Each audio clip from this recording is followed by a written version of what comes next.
You ask Tiger to solve. This deals with linear equations with one unknown. The final result is j equals -18. Let's solve it step by step. Simplify the expression. Simplify the arithmetic. Group all j terms on the left side of the equation. Add 7j to both sides.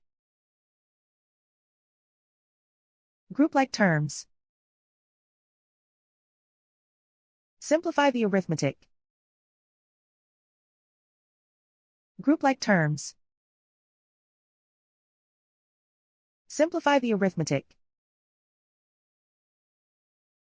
Group all constants on the right side of the equation. Subtract 18 from both sides. Simplify the arithmetic.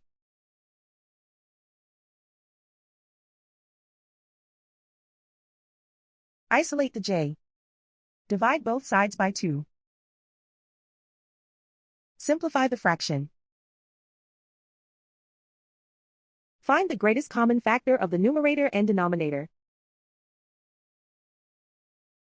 Factor out and cancel the greatest common factor. And so the final result is j equals -18.